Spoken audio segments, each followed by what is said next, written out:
Hey guys, and welcome to I Want My Angst TV Reviews. I'm Sarah, and as you can see, I'm not in my normal space. I'm actually on vacation, but I felt that this was still so important to get to you. So today we are going to be talking about the second installment of the Fear Street Trilogy coming to Netflix. Fear Street, 1978.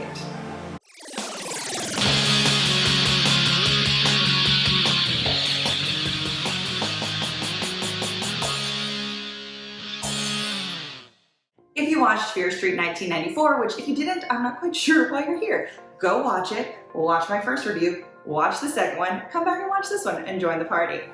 The end of 1994 shows that Sam is still the new serial killer possessed, and Dina gets a phone call from C. Berman. C. Berman is the only person to have survived the Camp Crystal Lake Massacre. No, that's not right. The Camp Wanakiki Massacre. No.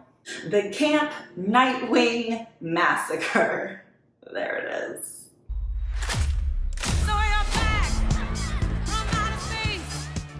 Dina and her brother go visit C. Berman, and she is surrounded by all these clocks that are set to very specific times in order to do things like feed her dog, take out the trash, check the locks, close the windows. They don't really explain that very well, but I'm rolling with it. C. Berman takes us on the journey of the Camp Nightwing Massacre, where she says she was there, and 1 week later her sister was dead. And we are introduced to new cast members because they are part of the camp, whether they are counselors or patrons. And of course, you have the mean girls. Sheila, who also played Jeanette Turner on Cruel Summer, is also heinous in this, and we are also introduced to new Good brothers. Now, if you remember from the first movie, Nick Good is the sheriff of the town, and so we now see that he is also a survivor of the Camp Nightwing Massacre. It's not just Ziggy or C. Berman. How do we end this? You have to go back to 1978. I appreciated how much more 1978 goes into the curse of Sarah Fear. Because in the first one, it just kind of all happened really fast. In this one, everyone's heard of the massacre, everyone knows of the witch. It explains a lot more, that she was hung and that she cut her hand off and made a deal with the devil, and as long as her body and her hand are separate, the curse remains, which isn't something we already knew. So as these movies go along, yes, we are in different decades, but we are learning more and more and more about the Sarah Fear curse. And I really enjoyed that a lot of this tied in all these characters we kind of know already, whether it's Nick Good, who's the sheriff. We also meet the nurse of the camp, who is Nurse Lane, the mother of Ruby Lane. If you remember from the first one, she is the girl that Simon sees and is like, she's super hot. And that sings about her victims who killed like 7 people and then herself. I loved the pacing of this film a lot more than the first one. You really get to settle into who they are. You really get to digest the story they're telling. And you really get to know a lot of these characters. And the character development was really good. And if you know anything about the Fear Street series, you know the Fear family and the Good family are very important to this story. And I really like how they're tying this all together by bringing in old Fear Street books and the spin-off of like the origin story of Fear Street and putting them together into this like new fun adventure for all of us to watch. Try not to die. Something else I really liked, and it's such a little thing, is that the sisters, Ziggy and Cindy, look different. I don't know what your family is like, but my siblings and I don't really look alike. So I really liked that the siblings didn't look alike, because I think that is something that Hollywood misses a lot, and they need to make sure they look related. When in real life, not everyone does, even if you are blood related. I know it's so silly, it's such a little thing, but I really liked it.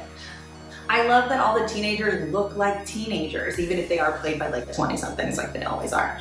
The possession of Tommy is also really interesting. We don't quite know how or why it happens. We just know Nurse Lane is like, your name is on the wall. And then he slowly becomes possessed and slowly turns into the Nightwing Killer.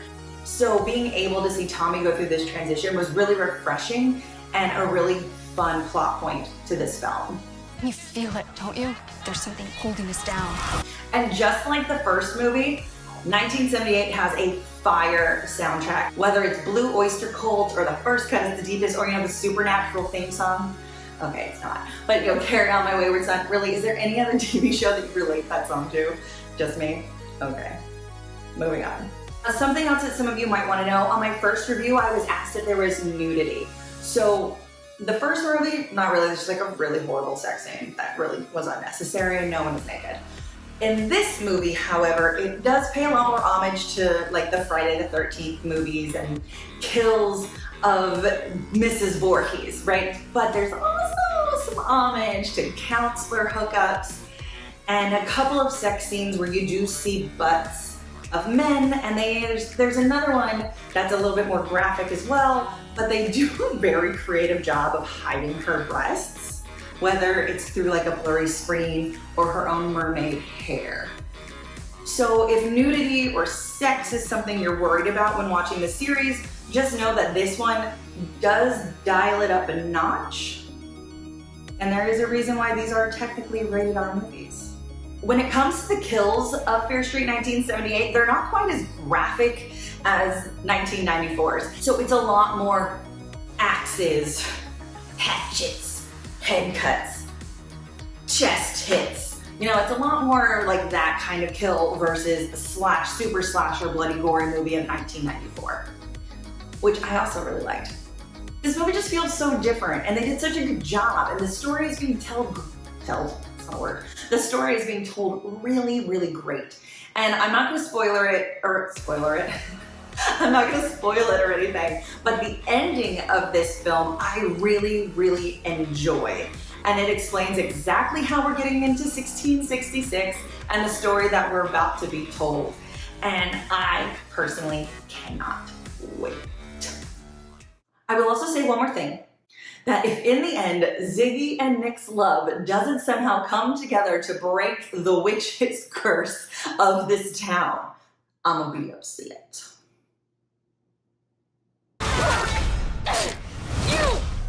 You swore. It's becoming a habit. I'll survive. I will survive. Thank you guys so much for watching. Again, I'm Sarah. Make sure you are subscribed to our channel. Give this video a thumbs up. Comment, let me know what you think of Fear Street 1978. And make sure that you ring that bell so you don't miss out on any more angsty videos. Until next time, bye.